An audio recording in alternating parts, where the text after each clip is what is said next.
சுவாமிநாதன், உங்ககிட்ட இருந்தே தொடங்கலாம்னு நினைக்கிறேன். தேர்தல் முடிவுகளுக்கு பிறகான அரசியல் நகர்வுகள் அத்தனையுமே விசிகாவை ஒரு புள்ளியில சார்ந்தே இருக்கிறது. திருமாவளவன் முதலமைச்சர் வேட்பாளருக்கு திமுகவும் அதிமுகவும் தேர்வு செய்கிறார்கள் அப்படின்ற ஒரு பேச்சு. அதற்கு பிறகு திருமாவளவன் தாவேகாவுக்கு நிபந்தனையற்ற ஆதரவை கொடுக்கிறோம் என்று அவர் செய்தியாளர்களுக்கு அளித்த பேட்டி. விசிகா கம்யூனிஸ்ட் கட்சியோட ஆதரவோடு இப்போ தாவேகா ஆட்சி தமிழ்நாட்டில் நிகழ்ந்து வருகிறது. இதெல்லாம் ஒரு பக்கம் பார்க்கும்போது திருமாவளவனை பொறுத்தவரையிலுமே நிபந்தனையற்ற ஆதரவு தான். ரெண்டு எம்எல்ஏக்கள் வைத்திருக்கக்கூடிய எங்களால் அமைச்சரவை வேண்டும் என்ற எந்த நிபந்தனையும் நாங்கள் தாவேகாவுக்கு வைக்க முடியாது அப்படின்னு சில வாரங்களுக்கு முன்பு பேட்டி அளித்திருந்தார். ஆனால் இன்றைய நிகழ்வுகளை பொறுத்தவரையிலுமே திருமாவளவன் அவருடைய கட்சி சார்ந்த ஒரு எம்எல்ஏவை அமைச்சரவைக்கு அளிக்கப் போகிறார் அப்படின்றதுக்கான ஒரு கிரீன் சிக்னல் கிடைச்சிருக்கு.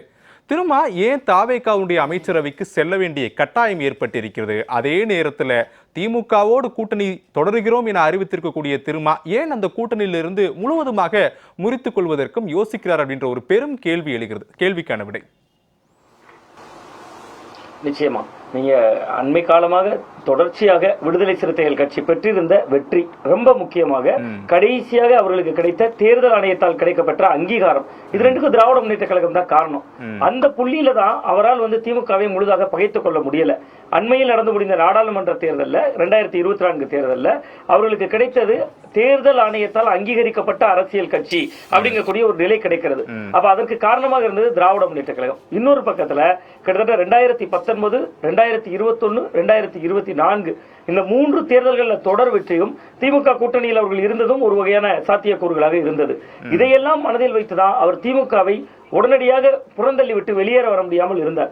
ஆனா அவர் என்னைக்கு அமைச்சரவையில் இடம்பெறுகிறதோ விசிகா, அன்றோட திமுகவுடைய உறவு முடிந்துவிடும். இந்த நொடி வரையிலும் அவர் உறவை முறிக்காமல் இருக்கிறார். அதனாலதான் அவர் அந்த நிலைப்பாட்டை தள்ளிக்கொண்டே வந்தார். அதுக்கான கிளைமேக்ஸ் வந்து விட்டது. இப்ப சற்றேறக்குரிய ஒரு கிளைமேக்ஸ் வந்து விட்டது. எப்பொழுது விசிகா அமைச்சரவையில் இடம்பெற்று விடுகிறதோ அது நாளை பெரும்பாலும் இடம்பெற்று விடும்.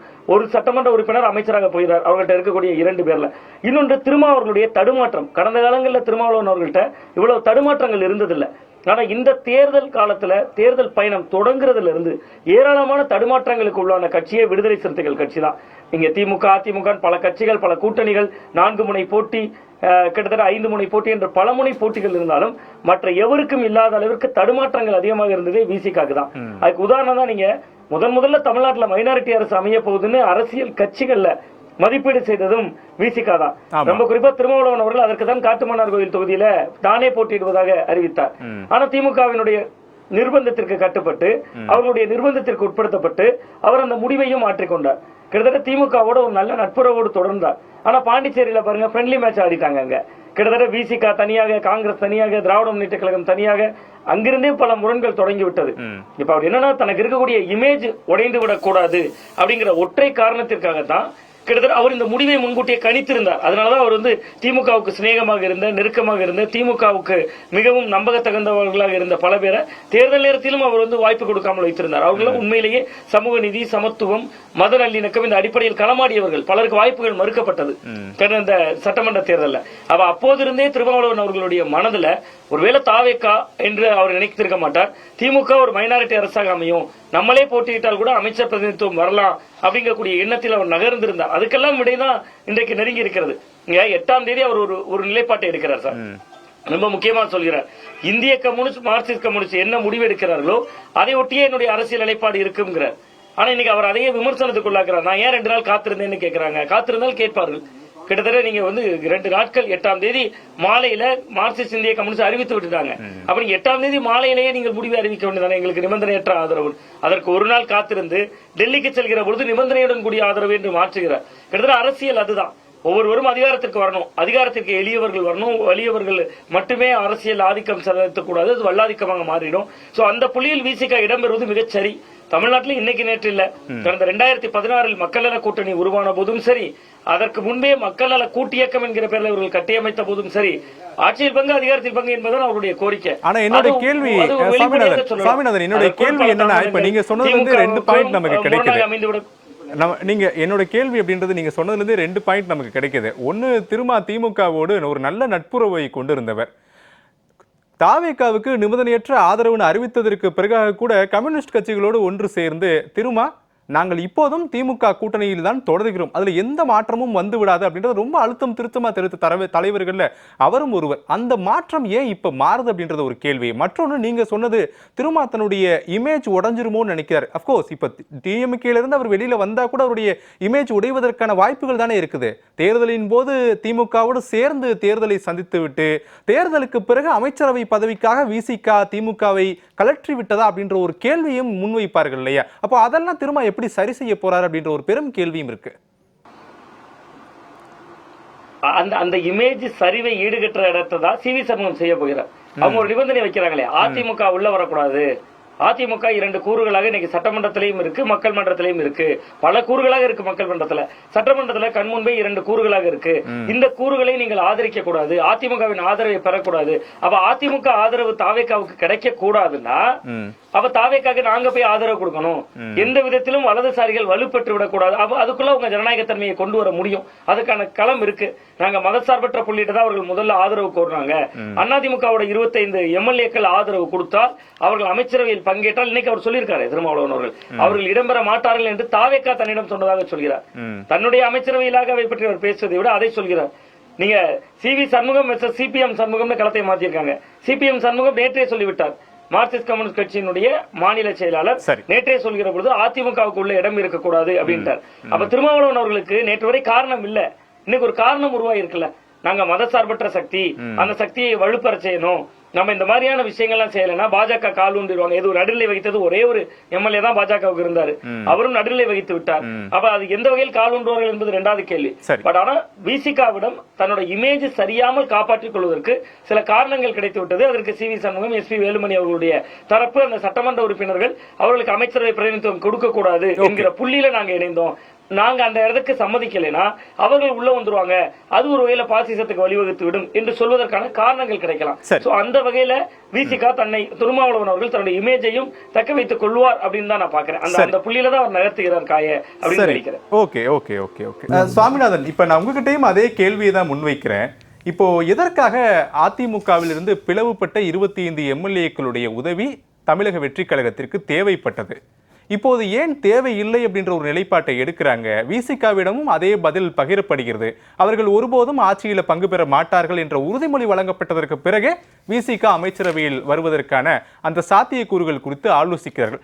இடைப்பட்ட நேரத்தில் என்ன நடந்திருக்கும்? ஏன் 25 எம்எல்ஏக்கள் விஜய்க்கு தேவைப்பட்டாங்க, இப்ப ஏன் தேவைப்படலை அப்படின்றத ஒரு பெரும் கேள்வி. நம்பிக்கை வாக்கெடுப்புல 144 என்கிற எண்ணிக்கையை காட்டிட்டாங்க. நீங்க விஜய் ஒரு புதிய அரசியல் சக்தி, 2 ஆண்டுகளிலேயே அவர் முதல்வர் என்கிற ஒரு இருக்கையை அடைந்து விட்டார். அப்ப அவருக்குள்ள இயல்பாகவே இன்னொரு சந்தேகம் இருந்திருக்கும். இந்திய யூனியன் முஸ்லீம் லீக், நீங்க இடதுசாரிகளை விட்டுருங்க, விடுதலை சிறுத்தைகள் போன்ற கட்சிகள் ஆதரவு கொடுக்கறாங்க. ஆனா திமுக கூட்டணியில் தொடர்கிறேன்ங்கிறாங்க. ஒருவேளை சட்டமன்றத்தில் பெரும்பான்மையை காட்டுகிற பொழுது இவர்களுடைய நிலைப்பாடு இதே உறுதியோடு இருக்குமா என்று அவர் நினைத்திருக்கலாம். ஒன்று, நம்ம இந்த கட்சிகளை அவர் சந்தேகித்தார் என்று நான் சொல்லல. பட் அரசியலாக பார்க்கிற பொழுது எதெல்லாம் வாய்ப்புகள் கிடைக்கிறதோ அதெல்லாம் பயன்படுத்திக் கொள்றதா அரசியல். அப்ப அவருக்கு அதுல 25 பேர் கூடுதலாக கிடைத்தா 144 என்கிற எண்ணிக்கை ஒன்று. 2வது மிக முக்கியமா இடதுசாரிகள் இன்றைக்கு ஆதரவு கொடுக்கறாங்க விஜய் அவர்களுடைய தமிழக வெற்றி கழகத்தினுடைய ஆட்சிக்கு. இதே இடதுசாரிகள் திமுக கூட்டணியில் இருக்கிற பொழுதே சாம்சங் போராட்டத்தை ரொம்ப வீரியமான அளவுல முன்னெடுத்தாங்க. வேங்க வயல் பிரச்சனையை ரொம்ப வீரியமான அளவுக்கு முன்னெடுத்தாங்க. மிக மிக முக்கியமா மாற்றுத்திறனாளிகள் போராட்டமாக இருக்கலாம், சென்னையில் நடந்த துப்புரவு தொழிலாளர்கள் போராட்டமாக இருக்கலாம், இது எல்லாத்திலையுமே இடதுசாரிகளுடைய பங்களிப்பு கணிசமாக இருந்தது. ஏன் கள்ளக்குறிச்சியில கள்ளச்சாராய மரணம் நடந்தது, அண்ணா திராவிட முன்னேற்ற கழகம் எடப்பாடி பழனிசாமி அவர்களுடைய தலைமையில் இருக்கக்கூடிய அதிமுக போய் களமாடுவதற்கு முன்பே கிட்டத்தட்ட அந்த ஊர்ல மது ஒழிப்பு மாநாடு போட்டது விடுதலை சிறுத்தைகள் கட்சியினுடைய தொல் திருமாவளவன் அவர்கள். ஆனா திமுக கூட்டணியில் இருக்கிறதுனால சில சமரசங்களுக்கு உட்பட்டு அந்த கோரிக்கையை மத்திய அரசுக்கு வலியுறுத்தினார். பட் இதெல்லாம் விஜயால தாங்க முடியுமா? அப்படி அவர் யோசித்திருக்கலாம். இங்க திமுக கூட்டணியில் இவர்கள் இருக்கிற பொழுதே, இவருடைய ஆதரவோடு இல்லாத ஒரு ஆட்சி நடக்கிற பொழுதே, திமுக தனிப்பெரும்பான்மையோடு ஆட்சி செய்கிற பொழுதே இந்த கூட்டணி கட்சிகள் இவ்வளவு தூரம் வலியுறுத்துறாங்க, கோரிக்கைகள் வைத்தாங்க, போராட்டம் செய்தாங்க. ஒன்று. இன்னொன்று மிக முக்கியமா, போன மார்க்சிஸ்ட் கம்யூனிஸ்ட் கட்சியினுடைய மாநில செயலாளராக இருந்த பாலகிருஷ்ணன் அவர்கள் திமுக தேர்தல் வாக்குறுதியை 90% நிறைவேற்றி விட்டது அப்படின்னு முன்னாள் முதல்வர் மு க ஸ்டாலின் அவர்கள் ஒரு பக்கம் பிரச்சாரம் செய்துட்டு இருக்கிறப்பயே நீங்க அவ்வளவுதான் நிறைவேற்றலங்கன்னு போட்டு உடைத்தார். எங்களால ஒரு கூட்டணிக்குள்ள இருந்துகிட்டே கட்சி கொடியேற்ற முடியலன்னு விசிகா சொன்னாங்க. கடந்த 5 ஆண்டுகள்ல நடந்த விஷயங்களை நான் குறிப்பிடுறேன். கிட்டத்தட்ட எங்களால கட்சி கூட்டங்கள் நடத்த முடியல, எங்க கொடி பறக்க முடியல தமிழ்நாட்டிற்குள்ள அப்படின்னு விசிகா குற்றம் சாட்டினாங்க. மார்க்சிஸ்ட் கம்யூனிஸ்ட் கட்சியை பொறுத்தவரை எங்களால ஒரு அரசை கண்டித்தோ அல்லது வலியுறுத்தியோ ஒரு போராட்டம் கூட பண்ண முடியலன்னாங்க. போக்குவரத்து தொழிலாளர்கள் பிரச்சனை தொடங்கி டெய்லி போராடினாங்க. இந்த இடத்துல தான் நம்ம இன்னொரு விஷயம் பார்க்கணும். ஆதவர்ஜனா போன்றவர்கள் அரசியலர் மட்டுமில்ல, வாய்ஸ் ஆஃப் காமன் அமைப்பு நடத்தக்கூடியவங்க, தேர்தல் வியூக வகுப்பாளராக இருக்கக்கூடியவங்க. நீங்க அந்த தரப்பு இப்ப விசிகாவை உள்ள இழுத்து போட்டு ஒரு அமைச்சர் கொடுக்கறதன் மூலமா ஒரு பாதுகாப்பான கவர்மெண்ட்டுக்குள்ள கொண்டு போறாங்க. அப்ப அந்த இடத்துல ஒருவேளை விசிகா ஆட்சியில் பங்கு, அதிகாரத்தில் பங்கு என்கிற நிலைப்பாட்டிற்குள் வராம வெளியிலிருந்து மட்டும் ஆதரவுனா அந்த இடத்துல அந்த 25 எம்எல்ஏக்களோட முக்கியத்துவம் இருந்திருக்கும். அந்த 25 எம்எல்ஏக்களோட முக்கியத்துவத்தை வாங்குறதன் மூலமா ஒருவேளை இவர்கள் இன்னைக்கு ஸ்டெடியா உள்ள வந்துட்டாங்க, ஆட்சியில் பங்கு அதிகாரத்தில் பங்குற நிலைப்பாட்டோட இந்திய யூனியன் முஸ்லிம் லீக்கும் வரப்போறாங்க. நாளைக்கு 2இல் ஒரு சட்டமன்ற உறுப்பினர் சாமிநாதன் நிறைவா உங்களுடைய சுருக்கமான கருத்து. நிச்சயமா சார், இந்த அமைச்சரவையில் இடதுசாரிகள் மட்டும் பங்கேற்க மாட்டாங்க. மற்றபடி காங்கிரஸ் கட்சிக்கு 2 அமைச்சர் பிரதிநிதித்துவம் கிடைக்கும். அதே போன்று இந்திய யூனியன் முஸ்லிம் லீக்கில் இருந்து ஒருவரும், விடுதலை சிறுத்தைகள் கட்சியிலிருந்து ஒருவரும் இருப்பாங்க. மார்க்சிஸ்ட் கம்யூனிஸ்ட், இந்திய கம்யூனிஸ்ட் நிலைப்பாடு ஏற்கனவே அறிவித்து விட்டார்கள். அவர்கள் மறுபரிசீலனைக்கு உட்பட்டதே கிடையாது. அவங்கள பொறுத்தவரை ஏற்கனவே கடந்த 2004 முதல் 2014 வரை மத்தியில் இருந்த மன்மோகன் சிங் அரசுக்கே நிபந்தனை இல்லாத ஆதரவு தான் கொடுத்தாங்க. ஆனா அவர்கள் நிபந்தனை இல்லாத ஆதரவுங்கிற இடம் தான் கிட்டத்தட்ட தாவேக்காவுக்கு கையில் மாட்டிருக்கக்கூடிய கொக்கி நான் பாக்குறேன். தொடர்ந்து போராடுவாங்க, மக்கள் மன்றத்தில் போராடி கொண்டே இருப்பார்கள். அது அவர்களுக்கு நெருடலாக இருக்கும். தாவேக்காவுக்கு அந்த அரசியல் புதிது. திமுக பழகிட்டாங்க இவர்களோடு நீண்ட காலம் பயணித்து. அதே போன்று கிட்டத்தட்ட 35-33 அமைச்சர்கள் போடுவாங்களான்னு கேட்டா அது நிச்சயமாக நாளை அமைக்க மாட்டாங்க. தாவேக்காவில் இருந்தும் ஒரு 10 அமைச்சர்கள் தான் நாளைக்கு நியமிக்கப்பட வாய்ப்பு இருக்குன்னு தான் பாக்குறேன். ஏன்னா அவர்களுக்கே தெரிகிறது கிட்டத்தட்ட 107 பேர் வெற்றி பெற்றிருந்தாலும் கூட அதுல கணிசமான நபர்கள் அமைச்சராக முடியாத தவிப்புல இருக்காங்க. இப்ப கிட்டத்தட்ட இவர்கள் இன்னொரு வகையில இவர்கள் எல்லாம் உள்ள வாங்க கூப்பிட 2 அர்த்தம் இருக்கு. அது ஒண்ணு மட்டும் ஒரு 15 செகண்ட் எடுத்துக்கிறேன் சார். 2 அர்த்தங்கள் இருக்கு. ஒன்று, இவர்கள் உள்ள அமைச்சரவைக்குள்ள வரதன் மூலமா இந்த அரசுக்கு ஒரு ஸ்டேபிளான கவர்மெண்டா கொண்டு போயிடலாங்கிற பார்வை ஒன்று. 2வது, இவர்கள் அனுபவம் இல்லாதவர்கள்.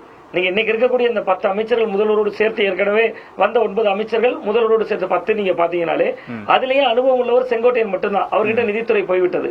அவர் கிட்டத்தட்ட இவர்களை போன்றவர்கள் வழிகாட்ட வந்தா அல்லது வழிநடத்த வந்தா இந்த அரசினுடைய நிறைகளையும் அவர்கள் தாங்குவாங்க, ரொம்ப முக்கியமா குறைகளையும் அவர்கள் பொறுப்பு கொள்வாங்க. அந்த இடமும் தாவேக்காவுக்கு லாபம்னு அவர்கள் கணக்கு போடுறாங்க.